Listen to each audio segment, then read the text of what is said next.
Verdade, imparcialidade.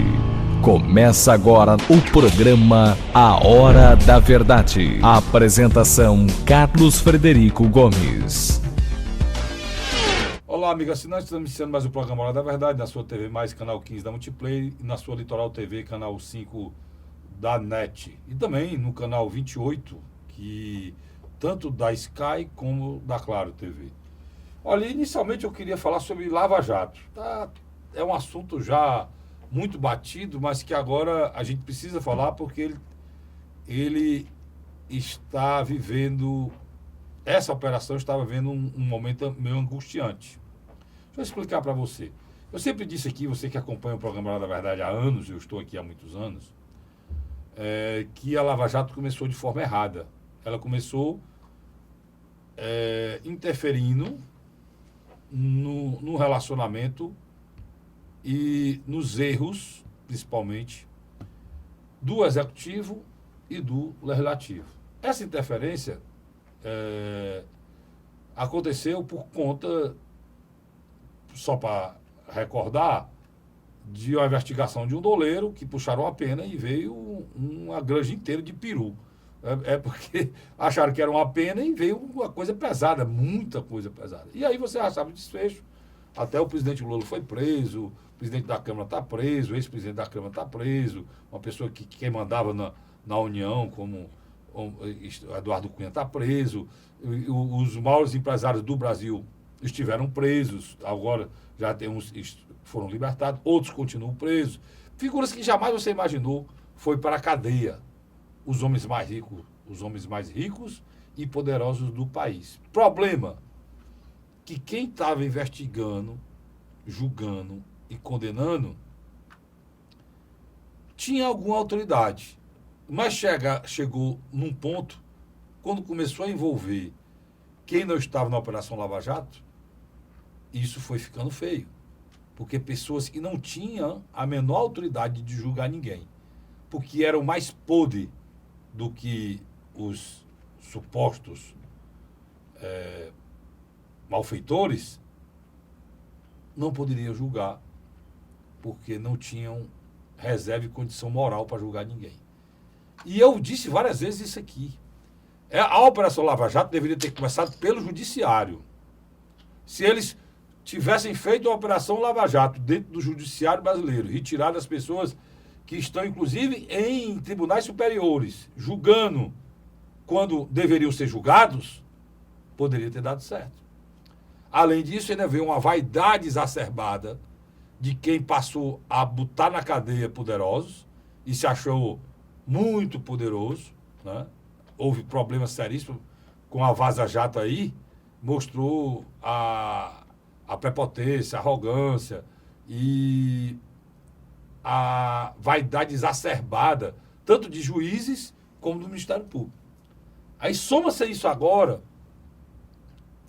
a descoberta de que tem pessoas intocáveis, de que tem algumas figuras que não podem ser julgadas. A delação do Léo Pinheiro, a última delação do Léo Pinheiro, vem trazendo revelações em relação ao presidente da Câmara Federal e em relação ao presidente do Supremo Tribunal Federal. Essas delações foram encaminhadas pela DOT, só que no que diz respeito aos dois, tanto ao presidente da Câmara, do DEM, como ao presidente do Supremo, estão ainda fechadas. A procuradora mandou a delação falando de outras pessoas, mas deixou reservada quando fala desses dois poderosos, né, dessas duas poderosas figuras do poder nacional, que é o presidente da Câmara e o presidente do Supremo Tribunal Federal. Isso provocou uma demissão em massa de todos os procuradores da Lava Jato. Todos eles pediram afastamento da Operação Lava Jato. Isso que aconteceu de ontem para hoje. Muito ruim. E decreta, por final, com a decisão do juiz Moro de deixar de ser juiz e passar a ser ministro, e ali a Lava Jato começou a ser destruída, né? Nós estamos vendo de forma melancólica um processo de depuração da política nacional chegar ao fim. Né? E o pior de tudo, que a gente termina sem saber quem tem razão. No final, a Lava Jato virou Vaza Jato, procuradores eram vaidosos, faziam coisas que não poderiam fazer, usavam a máxima de que o sim justifica os meios, isso não existe no direito, e a gente lamenta, infelizmente, que a Lava Jato termine desmoralizada junto com a Procuradoria-Geral da República, porque a Procuradoria-Geral da República, no final do seu mandato, está sendo destruída pela sua própria atitude em prevaricar em cima de um assunto que não poderia fazer, né, e destruir a sua própria reputação. Raquel Dodge sai muito menor do que entrou na Procuradoria-Geral da República com esse episódio. Vamos aguardar os próximos capítulos e serão muito, muito perigosos para as instituições brasileiras. Tá certo? Dito isso, eu quero agradecer aqui a presença do vereador Jorge Pinheiro, que eu o convidei para vir aqui hoje para a gente falar sobre muita coisa, inclusive sobre essa situação que vive o país hoje, né? Essa insegurança jurídica, essa insegurança econômica. O Brasil vive um momento de muita insegurança e eu trouxe o vereador Jorge Pinheiro e tirou 5.969 votos, é do PSDC, é católico, apostólico romano, né? É uma pessoa que a fé está acima de tudo, como eu, graças a Deus, e a gente vai falar sobre muita coisa, mas antes de mais nada vamos falar sobre essa situação nacional, que além de ser um homem que representa a igreja, um católico, cristão, conservador, o Jorge Pinheiro, vereador, também é advogado, né, doutor Jorge Pinheiro, e ajuda muito, né, lá na Câmara Municipal em relação ao entendimento das leis municipais, que é o único parlamento, você não sabia disso, é o único parlamento que tem espaço para fazer lei. O estadual é complicado, e o federal é impossível você conseguir aprovar alguma coisa. Não é isso, meu querido amigo, doutor Jorge Pinheiro? Obrigado por ter vindo aqui. Primeiramente, eu que agradeço o convite, é uma grande alegria estar aqui com você. De vez em quando a gente conversa muito pelo telefone, isso, né? No programa Hora da Verdade no rádio. Da Verdade no rádio, né? Mas hoje aqui estamos pessoalmente conversando e podendo nos aprofundar, né, em diversos assuntos, em diversos projetos de lei que a gente tem apresentado e leis que foram sancionados e conversar também sobre a nossa cidade, o nosso Brasil, né? Como é que você vê essa situação da Lava Jato, né? Já teve tão forte a confiança nacional. O juiz Moro passou a ser espécie de um super-homem, depois saiu, foi para o governo Bolsonaro. Parece que está totalmente desmoralizado lá, no sentido de que estão dizendo que ele sai até essa semana, por a questão da Polícia Federal, que o diretor da Polícia Federal, parece que o Bolsonaro não gosta, a indicação é do presidente, mas seria uma desmoralização para o Moro. Então, o Moro é grande demais para estar no governo, que é um ministro que não... como lembrando aqui, plagiando aqui, o ex-ministro do Trabalho do governo Collor.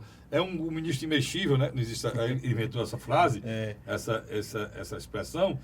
Como é que você vê isso? Realmente a Lava Jato está se acabando mesmo?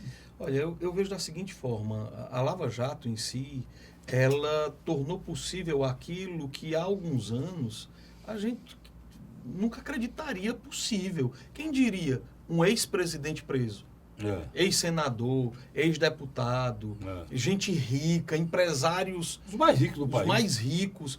Onde é que a gente... Se a gente falasse isso há 10 anos... Tinha aquela máxima que no Brasil só prendia ladrão de galinha. Né? Exato. Isso, então a Lava Jato, ela trouxe para nós uma grande esperança. Eu também senti isso. Uma grande esperança, trouxe para nós de fato uma realidade que nós não acreditávamos e como tudo o que se mexe com o grande acaba sendo atacado, né? Eu vejo que nós estamos nessa fase onde também, e a gente sabe que em todo canto cresce joio junto com trigo, todos os cantos. Então a gente está vendo que estão sendo também alvo de ataque. Eu apoio a Lava Jato, né? Claro, não apoio aquilo que começa a surgir, que é joio, né? Que é joio, mas que faz parte, já que é para lavar, é tudo, inclusive se lavar, que você fez uma expressão muito, você fez uma instigação muito boa, deveria começar por pelo, si. pelo judiciário. Por si. Porque Claro, se o- eu digo por si que não é só o judiciário. Né? Mas se o envolve judici- todas envolve se o várias judiciário esferas. iria vamos botar essa discussão bem clara para o nosso assinante possa entender. Quando eles começaram o processo de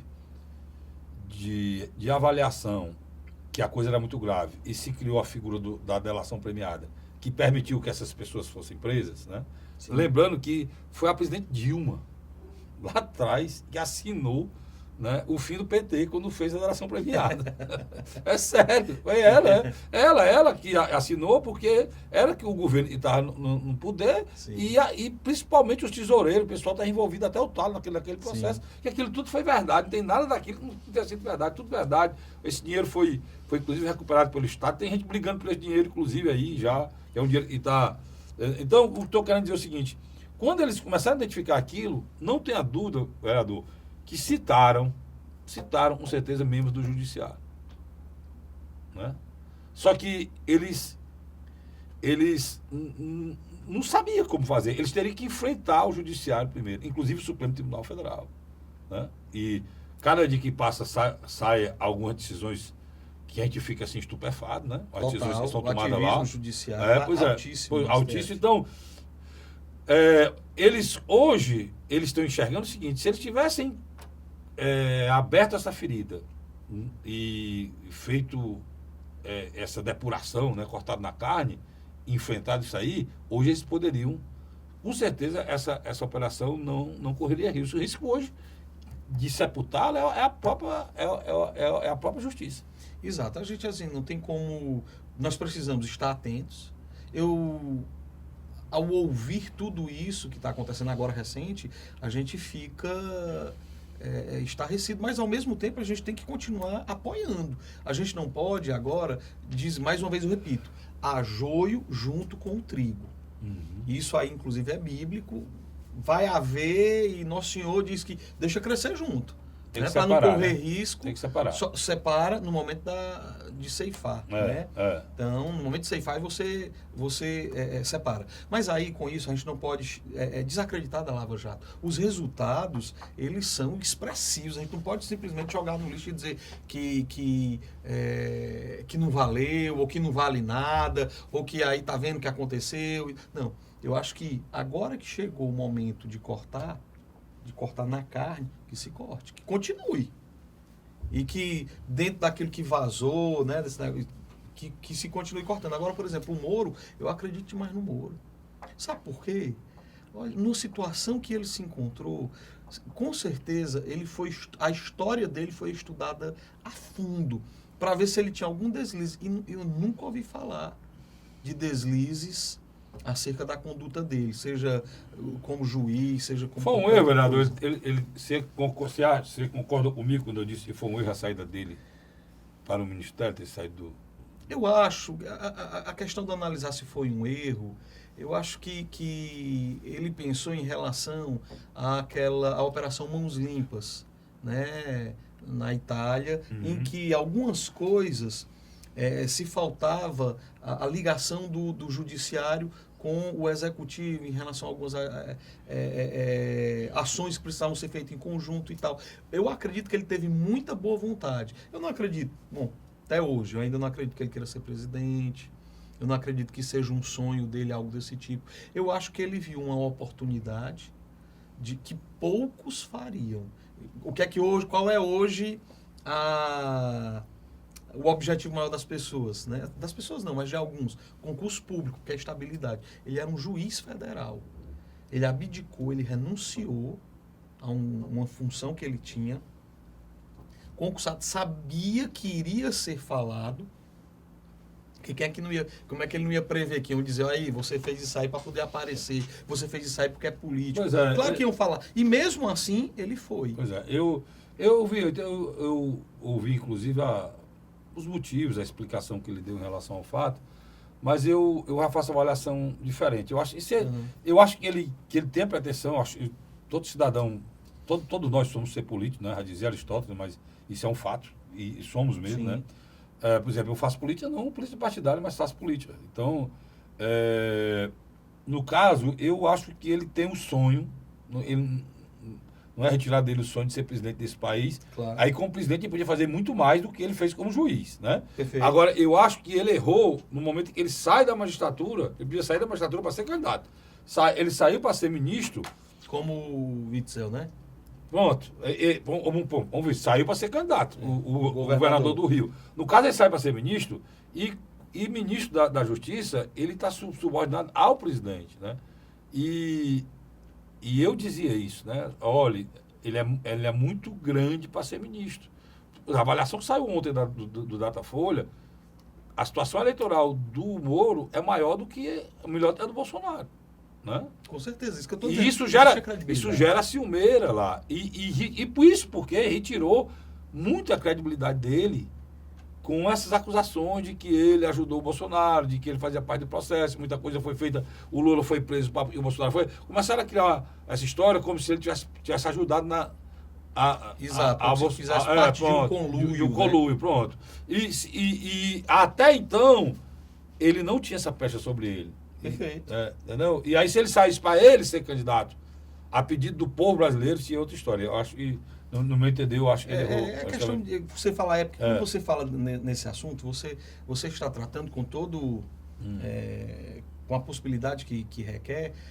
De estratégia política. Eu acho que ele não pensou estrategicamente, assim, o pensamento dele não era político, eu penso que não era política. Eu acho que ele entendeu isso como uma missão.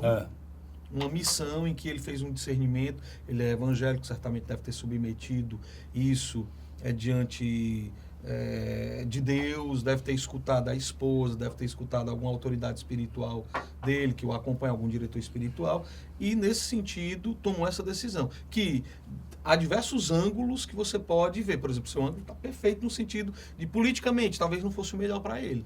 Mas a Operação Lava Jato também não foi bom. E aí, de fato, porque acaba tendo essa... Isso aí eu concordo com você. Porque ele fosse juiz hoje, esse anteparo aí era ele. Ele que é o juiz está lá. Porque o juiz Moro foi quem sentenciou. Certo? Ele mesmo diz que a Operação Lava Jato não era só ele, né? Era o Ministério Público, a Justiça Federal, ele fazendo a parte da Justiça Federal de Curitiba, o Ministério Público, a Receita Federal e a Polícia Federal. Mas ele foi quem condenou. E as sentenças do Moro é que não eram revistas. E agora, com a saída dele, já foi revista 1 agora, né? Pelo Supremo Tribunal Federal anulou a sentença do Moro, né? Em relação a um Bandinho, ex-presidente do Banco do Brasil, né? Eu fico muito preocupado, porque, como o vereador falou, eu peguei o primeiro bloco para falar sobre isso, era uma coisa que a gente tinha a sensação que o país estava diferente, né, vereador? Não, está diferente agora. O medo é de jogar isso... como você falou, pérolas aos porcos, né? De acabar dando com a expressão que a gente muitas vezes esquece, né? Como aconteceu na Itália, como você lembrou muito bem, né? A Operação Mãos Limpas, e depois foi destruída, e a corrupção, olha, e pior, a corrupção na Itália voltou muito pior depois da Operação Mãos Limpas, tá certo?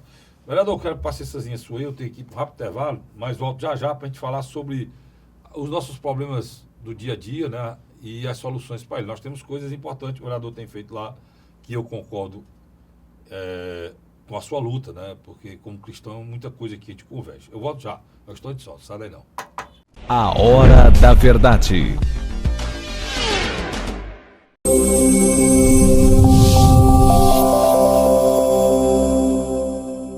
Se você encontrar larvas do Aedes aegypti, haja imediatamente. Jogue a água fora e vire as garrafas. Ou use para decorar sua casa. Não deixe água parada. Entre em ação. A melhor defesa é a prevenção. Para promover a cidadania, democratizar os serviços públicos e reforçar ações sociais por todo o Ceará. A Assembleia Legislativa criou a Ideia Certa, um conjunto de ações para informar e conscientizar a população sobre diversos temas, como direitos das crianças e o combate à violência contra a mulher. Participe e venha com a gente mostrar que uma ideia certa pode melhorar o dia a dia de todos os cearenses. Assembleia Legislativa do Ceará.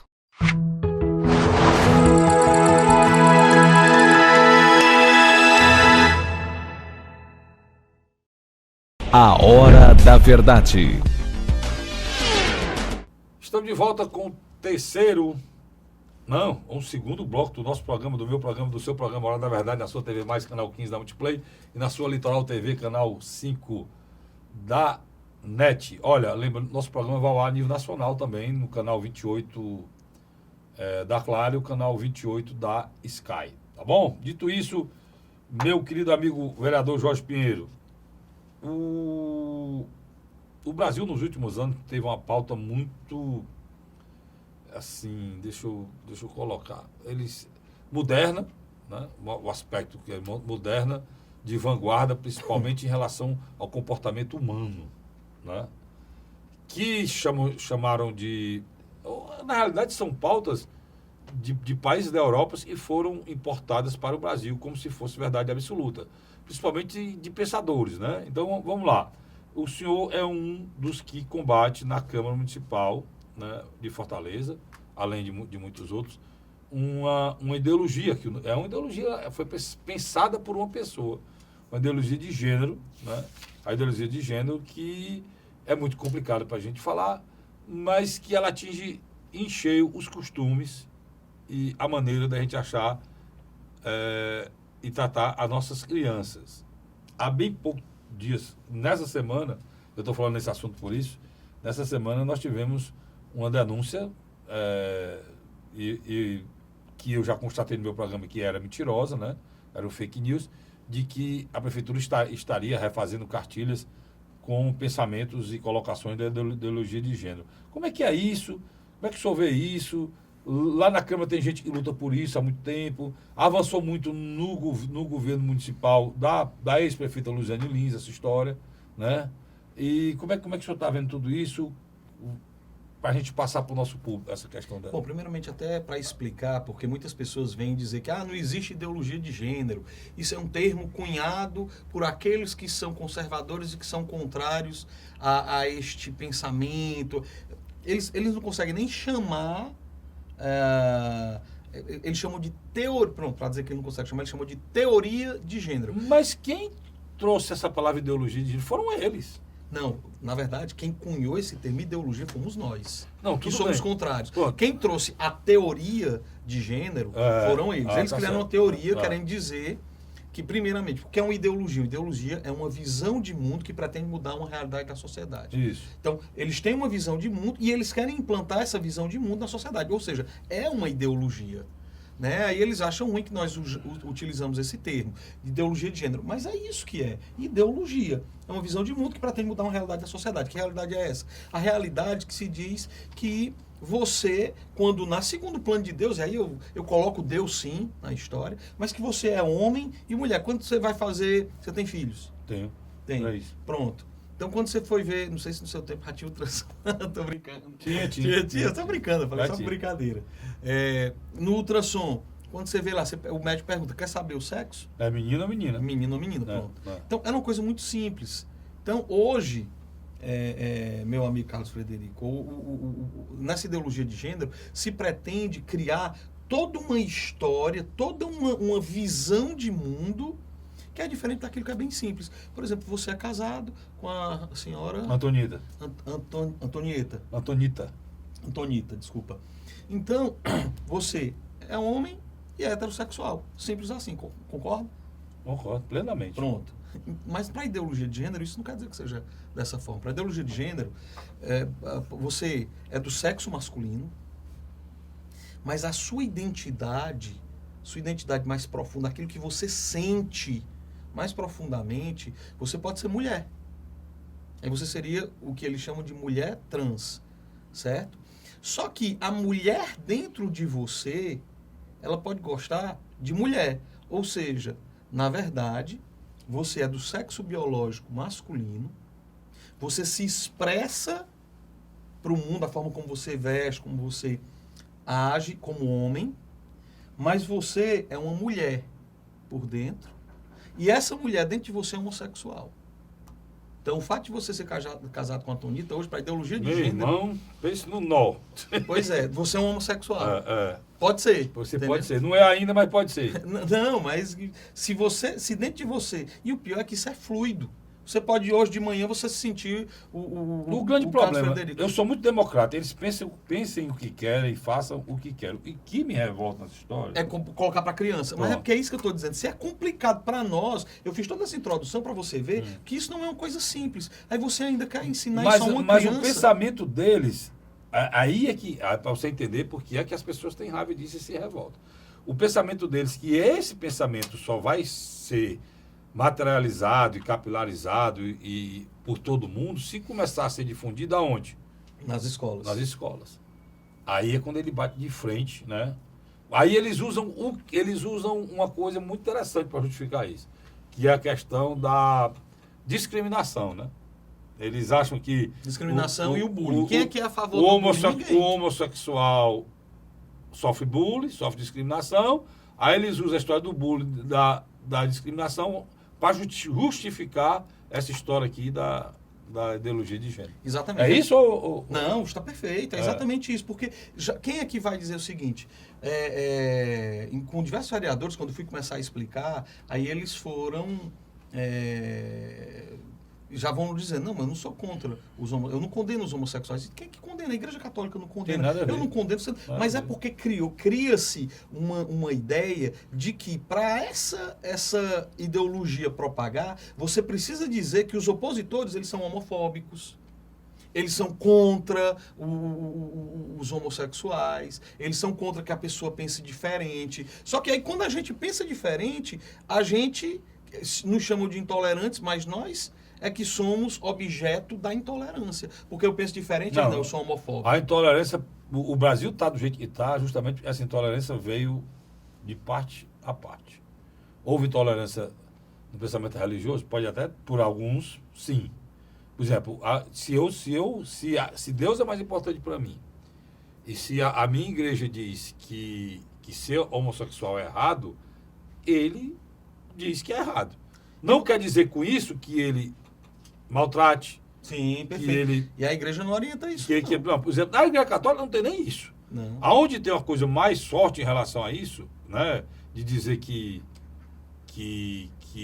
repudiar mesmo o homossexual, é algumas igrejas evangélicas, algumas, né, que a gente não, eu não vou nem especificar qual é aqui não. Mas o grande problema dessa história toda é você colocou muito bem, vereador, é você colocar que existe esse tensionamento contra o homossexual, quanto não existe. A questão não é o cidadão de maior de 18 anos, que tem ali já sua consciência, que toma sua decisão de ser isso, de ser aquilo, desde que não ofenda o direito de outros. Pronto. Né? Toma essa decisão, é dele. dele. Agora, você não pode impor isso para crianças. Nem isso, nem qualquer outra coisa. Eu acho que as crianças, a escola não tem esse direito. Qual é o problema? Para que você possa entender. A grade curricular e o que se ensina na escola pública é definida pelo Estado. Por isso que isso é discutido aonde? Nos parlamentos. Né? A ideologia de gênero queria colocar isso dentro de uma grade curricular. Esse pensamento... Não quer. Não, esse pensamento foi votado. Esse pensamento foi votado a nível nacional, eram os congressos, né? Exato. O Congresso Estadual de Educação, o Congresso Nacional de Educação, o Congresso Estadual e o Congresso Municipal. Quando chegou nos congressos municipais e nos estaduais é que houve a discordância, porque a nível nacional isso foi votado, não é isso, vereador? Foi votado, foi negado, foi vetado, e aí... A nível nacional foi negado, não? Foi negado. Aí que se Foi começou negado. a fazer um trabalho para que se colocasse isso no município, né? Nos municípios e no Estado. Então, aqui no Estado também foi negado, inclusive foi apresentada uma emenda ao Plano Municipal de Educação, inclusive do então deputado No ali, plano estadual. do Plano Estadual de Educação, que que impede que se ensine sobre quaisquer pretextos de ideologia de gênero nas escolas. Isso aí no Plano Estadual de Educação. Em 2015, eu ainda não era vereador, a Câmara de Vereadores também negou a que fosse implantado, que fosse introduzido no Plano Municipal de Educação a ideologia de gênero. E aí foi barrado, e aí de novo agora, em 2017, foi apresentado por um vereador, uma vereadora, que fosse introduzido. Nós barramos na CCJ, alegando que já era matéria qual foi a vereadora que vencida. apresentou? A Larissa Gaspar. A vereadora Larissa Gaspar apresentou. Exato. E aí isso foi barrado na CCJ, exatamente por ser matéria vencida, etc. E depois ela recorreu, como é direito dela, recorreu ao plenário da casa, e no plenário, o plenário também confirmou e derrubou a implantação no Plano Municipal de Educação. Para além disso, ainda foram apresentados pela mesma vereadora a Escola Sem Censura, outro projeto. Mas você vai falar disso no segundo bloco. Vamos deixar a Escola Sem Censura. No segundo bloco a gente fala sobre essa questão da ideologia de gênero e termina a história da Escola Sem Censura. Eu volto já, não sai daí não.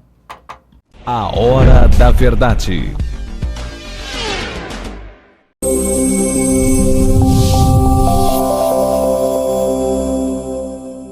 Se você encontrar larvas do Aedes aegypti, haja imediatamente. Jogue a água fora e vire as garrafas. Ou use para decorar sua casa. Não deixe água parada. Entre em ação. A melhor defesa é a prevenção. Para promover a cidadania. Democratizar os serviços públicos. E reforçar ações sociais por todo o Ceará. A Assembleia Legislativa criou a ideia certa, um conjunto de ações para informar e conscientizar a população sobre diversos temas, como direitos das crianças e o combate à violência contra a mulher. Participe e venha com a gente mostrar que uma ideia certa pode melhorar o dia a dia de todos os cearenses. Assembleia Legislativa do Ceará.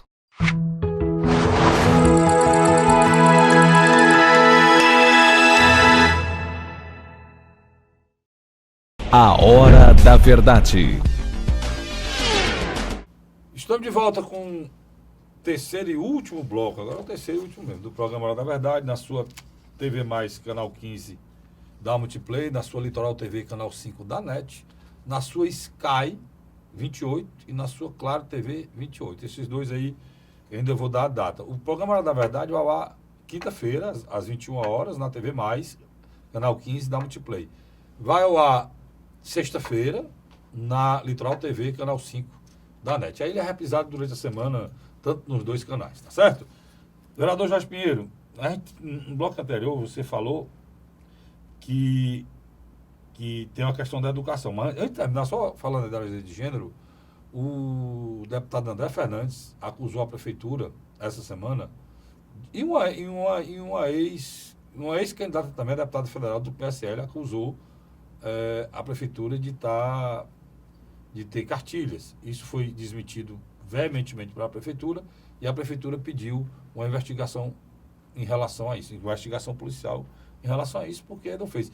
Pode até alguém lá dentro querer fazer, porque o quadro educacional de uma secretaria, vereador, tem de tudo, né? Tem de tudo. Então pode ter professor do tempo da Luziane, que era a favor disso, que pode querer implantar. Só que se alguém fez isso, não foi com o apoio do prefeito Roberto Cláudio. Só que a secretaria nega completamente isso aí, né, vereador? Isso aí, já apresentou algumas notas. Eu, particularmente, como eu defendo as crianças, eu continuo investigando, porque apesar de... E na sua investigação não tem nada disso? Até agora, já conversei com diversos professores da educação infantil, coordenadores da educação infantil, e até agora nenhum me confirmou... O senhor, como autoridade municipal, está afirmando e conversou com membros da Secretaria da Educação. Sim, não somente com a secretária. Isso é bom o senhor dizer isso, porque lá no meu programa, vários ouvintes meus mandaram WhatsApp dizendo que os filhos dele nunca receberam nada em relação a isso. Então, é bom te colocar o seguinte: eu luto e vou continuar lutando contra a mentira. O nome desse programa é Hora da Verdade, porque tem necessidade da verdade. A verdade é uma coisa muito importante na vida de todos nós, tá certo? Tanto que eu estou do lado da pessoa religioso e uma das coisas que Jesus falou mais aqui na Terra foi verdade e justiça. São duas coisas que a gente tem que buscar. Como cristão você tem que buscar, e eu busco isso como cristão. E vou dizer uma coisa para vocês: no ano passado, a eleição para presidente da República, deputado federal estadual, foi uma eleição suja, feita em cima só de mentiras. Nós temos que lutar para que esse ano seja feito em verdade. Tem muita gente que já vai usar coisas e mentiras para tentar chegar em algum canto. Nós iremos botar o canhão de luz nessa escuridão. Aqui dentro do meu tamanhozinho, né? Pelo menos nesse programa, que é sobre minha responsabilidade, no programa Hora da Verdade, na rádio, eu vou em busca da verdade, sem cor partidária, sem pensamento partidário, como sempre eu fiz. Todo mundo duvida e o tempo vai passando. E esse programa não perde a credibilidade, não perde o respeito de ninguém, porque ele nunca saiu. Inclusive, muitas vezes eu sou obrigado a ferir, né, pessoas minhas, ligadas a mim, familiares, e tem posicionamento político, mas a gente faz aqui somente o caminho que é o normal. Eu não faço mais nada, vereador, a minha obrigação de informar bem, com verdade. Então, é importante dizer isso porque nós iremos, com certeza, destruir, como eu fiz na eleição passada, muita mentira aqui. Quem assistir esse canal vai, com certeza, lembrado da quantidade de mentiras que foram faladas na eleição passada, e o tempo é senhor da razão e mostra que tudo era mentira, né, vereador? Exatamente. Nada como estar do lado da verdade, né? E buscar. Eu acho que a grande busca hoje do ser humano são daqueles conceitos fundamentais, o bom, o belo e o verdadeiro. Então a nossa busca também é essa. Então, mencionando e voltando àquela questão do Escola Sem Censura, né, que seria uma contraposição ao Escola Sem Partido, que seria para permitir que o professor ensinasse o que quiser dentro e fora de sala de aula, e que não poderia ser censurado, ou seja, não poderia receber nenhuma reclamação dos pais, dos alunos, não poderia... Isso existe, né? Você coloca uma mordaça nos pais, nos diretores, nos coordenadores, isso existe, etc. Mas aí barramos, graças a Deus. Quando eu digo barramos, não fui eu, não. É porque a Câmara de Vereadores, ela não aceita isso. Não sou só eu. Não foi aprovado nada que censure ninguém ainda. Não. Foi tentado, né, um monitoramento sobre ideologia de gênero, que era uma coisa que algumas pessoas falavam, outras não. Mas é importante você saber o seguinte: o que uma pessoa pensa sobre um assunto que não é grade curricular, um assunto de comportamento, ele não tem o direito de querer influenciar pessoas que estão se formando. Não, e o pior é impedir que outras pessoas falem, dizendo, olha, eu não concordo com você. Porque a questão da intolerância... Ele pode até falar. Mas querer impedir não Ele dá, pode né? até falar, mas na reunião de professores e pais, né, que eu fui muitas vezes e chamaram meus pais, muitas vezes também, onde eu era menino, os pais têm o direito de reclamar. Exato. Olha, eu não quero que ensine isso meu filho. Na verdade, é o filho dele, cara. Não é seu filho, é filho dele. Não, né? E a Constituição Federal garante que isso é um direito e um dever da família. Começa pela família, depois é do Estado. Pois é. Mas primeiro, quem tem a primeira obrigação, e isso aí até São João Paulo II falava, que o primeiro lugar onde as pessoas vão aprender os valores que vão norteá-las ao longo da vida é na família. Então a família tem que ter esse direito. Aí um outro era o banheiro de gênero, um outro projeto. São dois. Projetos de banheiro de gênero, que é o quê? Da Larissa Gaspar também? Também. Né, que tratam, que dizem assim, primeiro foi para colégio. O colégio não poderia discriminar ninguém, porque olha como é a palavra, discriminar ninguém em razão do gênero. E aí seria multado. Qual era a multa? De 2 a 20 mil reais no primeiro caso. Em caso de reincidência, dobrava ou triplicava. Vai discriminar como? Aí tem lá no próprio dispositivo do projeto de lei. Por exemplo, dar livros com conteúdo discriminatório. O que seria o livro de conteúdo discriminatório? Um livro que diz que menino é menino e menina é menina pode ser interpretado como de conteúdo discriminatório, haja vista que, diante da ideologia de gênero, isso não funciona assim. Mas isso não... Mas entenda, o caso... Isso vem sendo feito a vida toda. Pois é, mas a mudança que se pretende fazer é cultural. É dessa forma. É impedir que os livros... Mas como seria o banheiro de gênero? Aí o banheiro de gênero, é porque falava, inclusive, que não poderia... Uma das coisas seria discriminar em razão de gênero os vestiários, os banheiros. Aí como é banheiro?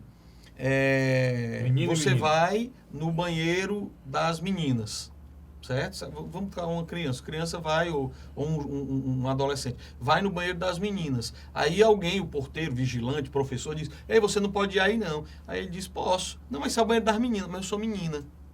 Por dentro, porque a ideologia de gênero é autodeclarada. O que é que ela queria? Isso não poderia impedir um aluno de entrar no banheiro das meninas. Ela não queria que fizesse outro banheiro, não, né? Não, olha, vamos esclarecer como é que a gente discute isso aí, bem rapidinho, sem nenhum problema. Perfeito, um terceiro... Se for um banheiro individual, não precisa de placa. For individual. Pronto. Individual, só entra uma pessoa... Tem que ser banheiro individual. Esse banheiro aqui não tem gênero, não, pronto. for a menina é individual. Mas se for um banheiro coletivo, tem que ter. Porque se o menino entrar no banheiro da menina, ele pode se achar menina, mas a menina pode achar que ele não é menino. Então isso aqui é uma loucura. Isso aqui é uma loucura total. Vai se criar um banheiro, como é que eu chamaria esse banheiro? Unissex. Unissex. Como eles Coletivo. chamam, não, o que eles chamam, inclusive nos Estados Unidos, tem sem gênero. Pronto. Esse banheiro sem gênero... Tem o masculino, o feminino e o sem gênero. O sem gênero pode criar problema também. Porque uma criatura que se acha menina não vai querer estar do lado do menino que se acha menino. Você entendeu a confusão? Sim.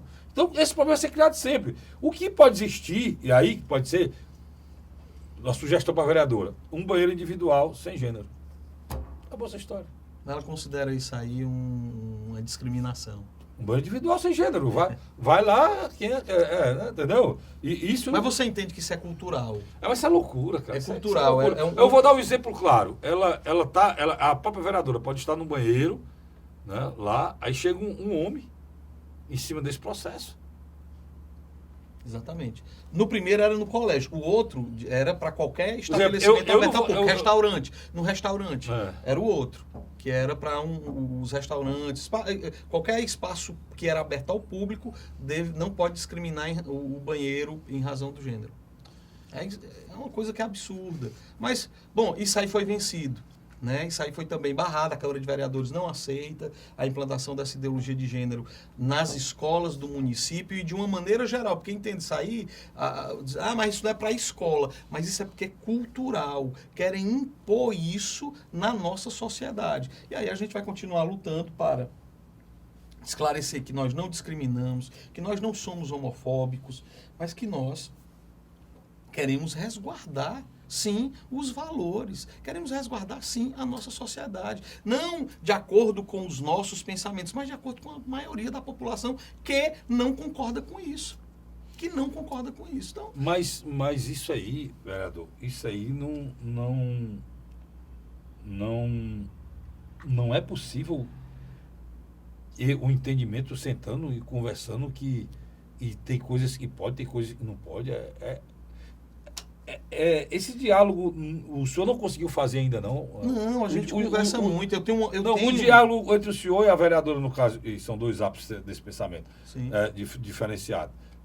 Rapaz, são coisas simples de serem entendidas, não? Ou não? É porque quando você faz parte de uma agenda maior, que tem um pensamento nesse sentido, você acha que o meu pensamento é retrógrado e que eu preciso progredir, evoluir o meu pensamento. É porque eu sou, inclusive foi falado isso por um outro vereador, que esse pensamento era retrógrado, por exemplo, naquele caso do Queer Museu. Não sei se você lembra, recorda, com dinheiro público, né, patrocinado a partir da Lei Rouanet, se colocou diversas peças que eram para ser apresentadas também para crianças, diversos objetos de arte que colocavam, por exemplo, lá um cálice com hóstias, escrita absurdo, pegava Nossa Senhora e colocava um macaco com pedó, justamente essa aí questão. A gente apresentou uma moção de repúdio contra esse absurdo aqui na Câmara de Vereadores. E aí a maioria dos vereadores se posicionou contra. Somente um se posicionou da nossa moção de repúdio, a maioria se posicionou favorável à moção de repúdio. Somente um se posicionou contrariamente, né? Que foi do PT. E ele dizia que isso era censura nossa. Desculpa. E não é censura, cara. Censura. Houve um desrespeito, por exemplo, aí é que está, né? O artigo 5º da Constituição, o senhor advogado sabe mais disso do que eu, ele é claro em relação a qualquer tipo de discriminação. E uma delas é discriminação contra a cor, a raça, o sexo e, o pessoal esquece, religiosa. Então, se você afronta uma religião, você está discriminando aquela religião com um ato. Você não pode pegar dinheiro público para repudiar, para discriminar uma religião, seja ela banda espírita, seja o que for, o Estado brasileiro é laico. Você não pode pegar dinheiro público para destruir uma religião, para usar dinheiro público para questionar uma religião. Então, é preciso que as pessoas entendam a nossa Constituição. Né? Porque o que você avoga como direito seu, pode você estar destruindo o direito do outro. Exatamente. Né? Exatamente. E foi por isso que nós apresentamos essa moção de repúdio e recebemos uma resposta do Banco Santander e foram representantes do Banco Santander até a Câmara de Vereadores para prestar esclarecimentos e dizer que o dinheiro que foi recebido para patrocinar essa exposição, ele foi devolvido. Ele foi devolvido para os cofres públicos. Entenda, você pode até fazer isso por sua conta, mas também não pode abrir para criança. Sem dinheiro público e sem criança. Outro fato, você foi também naquele fato de você expor uma apresentação artística.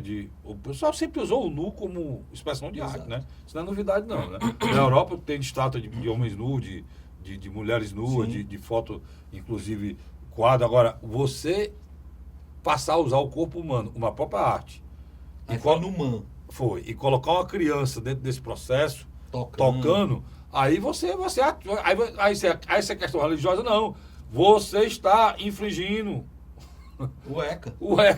Tem outra coisa, só isso. Né? Porque se qualquer pessoa tiver atitudes obscenas na frente de um outro ser humano, sendo ele maior, o que é a atitude obscena? É eu tirar a roupa para mulher. É uma atitude obscena. Sem ela querer que eu voluntariamente. Se me dá cadeia para mim, você imagina diante de uma criança, né? Exato. Mas é porque estão querendo chamar isso de arte. É por isso que eu digo, a gente não, pode ser uma arte. Eu fiz a ressalva antes. Para eles pode ser arte, contanto que ele não envolva quem não pode estar envolvido no processo. Mas chamar nesse sentido de arte... Bom, eu não vou discutir isso aí não, porque aí... Não, eu estou só querendo dizer o seguinte, eles podem até chamar de arte, contanto que seja restrita. De lá, 18 anos, é igual um filme maior, ou um filme pornográfico, ele está lá para pessoas que têm 18 anos, vai quem quer, né? Perfeito. Vai quem quer. Agora, você não pode envolver criança num processo desse. Perfeito. Não é isso aí? Exatamente. E eu também acho que isso não é arte. Eu concordo com o senhor. Mas eu acho que a arte tem que expressar o belo, né? É o belo.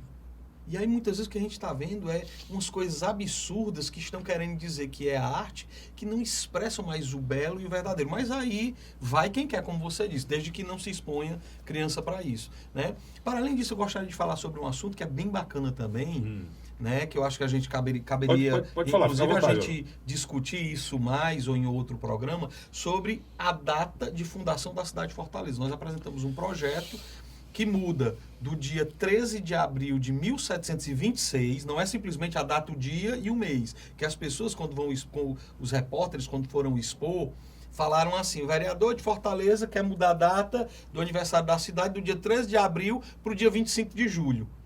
Aí as pessoas olham e dizem: rapaz, não tem o que fazer, não. Não se trata de mudar o dia e o mês, não, mas o ano.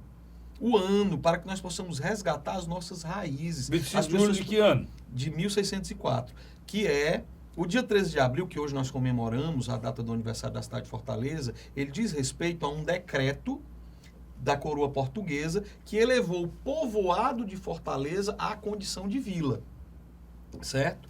E 25 de julho de 1604 é a data do marco zero da cidade de Fortaleza, que é... Na Barra do Ceará. Exatamente. Né, onde foi erigido o Fortim de São Tiago. Onde tem lá a estátua de São Tiago. Exatamente, o Cruzeiro de São Tiago. Inclusive feita... Que ali foi feito o Fortim. Ali foi feito inclusive pelos espanhóis, né? Foi, exatamente. Pelos espanhóis. Inclusive a gente fez uma homenagem e tudo, já na Câmara de Vereadores, para agradecer, porque faz 15 anos que eles tiveram... Quem defende muito isso aqui era o Adalto. O Adalto Leitão, muito próximo ao nosso amigo. Defende isso aqui há muito tempo nessa história. Aqui tem um impasse sério, vereador, aqui. É por isso que eu digo, tudo é com lucidez. Se tiver lucidez, as coisas fluem, né? Sem problema. Ó, qual é o problema aqui? Parece que tem, entre essa data aqui, se eu não me engano, aqui existia uma espécie... A Câmara de Vereadores já existia, né, vereador? Quando foi... A Câmara de Vereadores, ela é de esse é o problema. É de 1600 e... Agora você me pegou para eu errado. Mas ela já existia antes dessa... Se a gente manter a data 16 de abril... 13. Ou 13 de abril de 1726, como está hoje, você vai negar a Câmara Municipal a existência do município anterior, que já existia a Câmara. A Câmara tem quantos anos? A Câmara, ela tem... Não, hoje a gente nem celebra o aniversário da Câmara, não. Justamente mas ela por conta tem, disso. Exatamente, mas salvo engano, ela tem 318 anos. Justamente por conta disso aqui que há esse impasse. Mas, na verdade, o grande impasse não é nem esse. Sabe qual é o grande impasse? É se seria a data do aniversário de Fortaleza, seria os morenistas, né, aqueles que são adeptos da questão de que Martim Soares Moreno é o fundador mesmo de Fortaleza, e ele é considerado fundador do Ceará, e ele morava lá na Barra do Ceará. Então, a data correta seria 1604. Mas há aqueles que são bequistas. Né? Os bequistas, eles entendem que Matias Beck, o holandês, Matias Beck, quando ele veio para cá na segunda invasão holandesa, em 1649, que invadiu também o Ceará e a província, eles construíram o forte Schönburg, né, que fica lá na 10ª região. E quando eles foram expulsos em 1654, já existia toda uma vila que tinha sido construída ao redor daquele forte, né? Mas quando eles foram expulsos, o pessoal que morava na Barra do Ceará, que já tinha uma imagem de Nossa Senhora desde 1622, eles vieram em procissão até o Fortinho de São Tiago, que aí é a primeira caminhada com Maria. Bacana, né?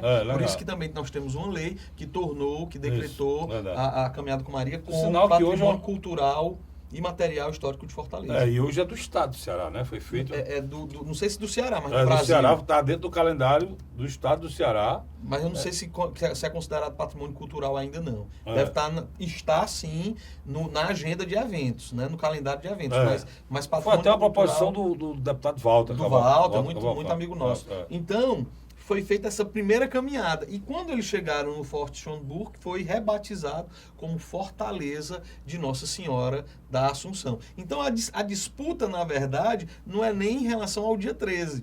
A maior disputa, e eu vou conversar com o doutor Lúcio Alcântara, lá do Instituto, né, do Ceará, histórico, antropológico, a gente já ex-governador, ex-governador, ex-senador, grande homem grande público, abraço, é meu amigo, doutor Lúcio. Nós vamos conversar sobre isso, porque ele tem também a visão dele, e nós queremos envolver a academia para discutirmos a data do aniversário da cidade de Fortaleza. Porque aqui nós passamos, em outras cidades, o marco inicial utilizado para a fundação é o marco zero. Você vai em Salvador, outras cidades, outras capitais. O nosso marco zero, no caso, é o Fortinho lá. O Fortinho de São Tiago, que é de 25 de julho de 1604. E aí a gente... Vamos esquecer questão de fatos. Vamos pensar nas pessoas. As pessoas, elas existiram e elas trabalharam para que até 1726 houvesse o povoado, seja na Barra do Ceará, seja... O povoado foi transformado em vila. Até para chegar na condição, não é isso? Exatamente. Até para chegar na condição de vila, você está colocando, e as pessoas tiveram um trabalho enorme para isso. Morreram, se sacrificaram. Aí a gente vai esquecer dessas pessoas. Porque a partir do momento que você diz que é de 1726, você fala de 1726 para cá. Tanto é que a gente comemorou... de 1726 não existisse ninguém. Exato. Esse e a gente não pode esquecer dessas pessoas. Imagine aí. Tudo que você fez, você vai e esquece. A gente precisa valorizar a nossa história. Na realidade, a gente desprezaria 122 anos. Isso. 122 anos de pessoas que viveram, se sacrificaram, formaram família, a conta que a gente faz é de 1600 para 1726, então dá 122 anos. 122 anos de história que não está sendo contado. Então, na pior das hipóteses, nós vamos falar da nossa história. E isso é, por exemplo, o povo fortalezense, nós não sabemos da nossa história. E que isso repercute? Isso repercute na cidadania. Quando você conhece, você ama. É por isso que a gente vê, o soteropolitano e o recifense, eles conhecem um pouco da sua história. Vá falar mal da cidade deles para você ver. Não aceita, não. Aqui, infelizmente, se alguém for falar mal da nossa cidade, parece que muitas vezes a gente vai... É mesmo. Mas muita gente... A cidade da gente está sendo muito mal cuidada em relação à história. As casas antigas, os prédios públicos de Fortaleza estão sendo desprezados, estão caindo, estão sendo... Ele não tem o trato, principalmente o respeito em relação a... Como você colocou muito bem, não é aquela coisa material do tijolo, do cal, do cimento, não. É em relação às pessoas que construíram aquilo, que fizeram aquilo, naquele tempo, naquela época, com aquela arquitetura vendendo um tipo de pensamento, um tipo de vida, um tipo de modo de convivência que era o que acontecia. E que fez com que nós estivéssemos hoje Pois aqui. Se essas pessoas tivessem desistido, se não tivessem cultivado a eu acho, terra, não tivessem a construído, secretaria, nós hoje não estaríamos. qual é o pensamento do prefeito Roberto Cláudio em O relação a prefeito isso? Roberto Cláudio ele fica muito aberto em relação a isso. Ele disse que isso aí está entregue à Câmara de Vereadores, mas ele também nos solicitou que nós recorrêssemos também à academia. Você já falou com o prefeito sobre isso? Já conversamos sobre isso. Aí ele disse, de fato, isso aí é a Câmara que de fato decide, mas que é importante que nós envolvamos a academia nisso. Então nós vamos ter audiências públicas para tratar desse assunto, para trazer esse assunto à baila. Né? E aí a gente poder discutir. Na pior das hipóteses, vamos dizer que se mantenha. As pessoas vão conhecer mais a nossa história. E aí não sei se você sabe, mas essa imagem que percorreu de 1654, fez essa primeira procissão, ela se encontra lá na 10ª região. Tá lá mesmo. Tá né? lá.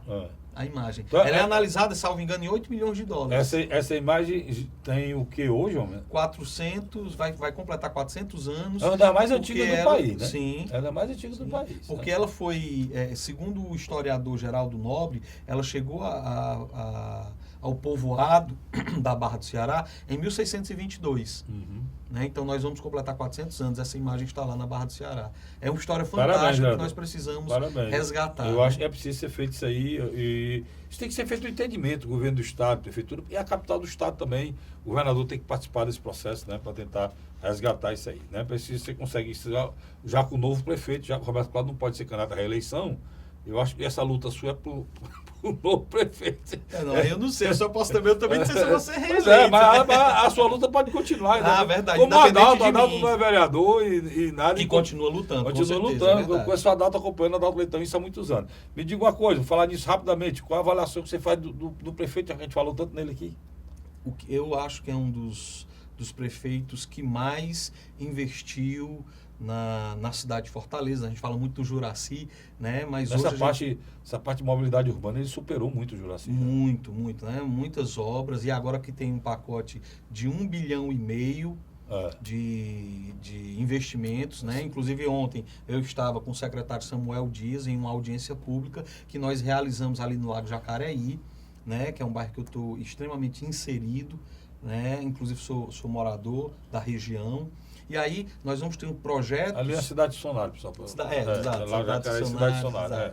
Aí ali vai ter uma série de intervenções, como em outros parques urbanos, em outras praças da cidade, com implantação de piso intertravado, mudança de binário, aumento da iluminação, adequação, estacionamento. Então, nós avaliamos como um bom governo. Tem algumas falhas, tem algumas coisas que a gente não concorda, mas de uma maneira geral a avaliação é muito positiva. Vereador, eu fiquei feliz com a sua presença aqui, quero lhe agradecer, deixar a sua vontade para as suas considerações finais. Foi muito bom saber que tem lucidez na Câmara Municipal.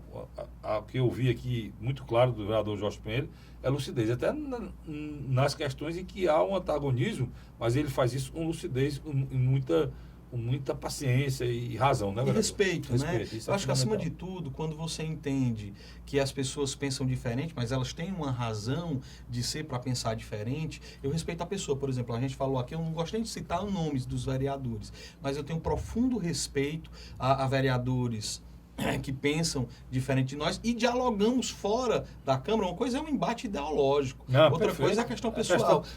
Nós somos cristãos, né, vereador? Exato, e mesmo no embate ideológico, sempre o que nos pauta é o respeito. Tanto é que nós somos conhecidos lá na Câmara como vereador da paz, né? Onde mesmo quando nós vamos para o embate, ele é com toda tranquilidade. Shalom é paz, ele é do Shalom. Um abraço à comunidade Shalom. Muito obrigado. Dê um abraço a todos da comunidade Shalom. Moisés, a todo mundo lá. Eu tenho um grande apreço e um respeito muito grande para quem busca a paz. Até eu faço uma reclamaçãozinha, vou até aproveitar que eu estou do lado de Deus como eu. Mandar um recado aqui para os padres, né? Vamos dar mais ênfase àquele momento da oração da paz na missa, né? Os padres pulam aquele momento. Você fala no final, Fortaleza é uma cidade violenta, o estado será um estado violento, o Brasil é violento, né? Se Jesus voltou depois, né, no primeiro contato que ele teve com os seus apóstolos, foi dando a paz, né, desejando paz a todos, eu acho que... O Shalom.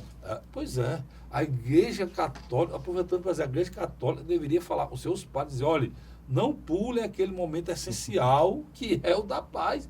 É bem pequenininho, e os caras pulam. Não sei o quê, tem uma doença, não sei o quê, pode pegar na mão. Irmão, pois dê ênfase, não precisa falar não, mas dê ênfase àquele momento, né?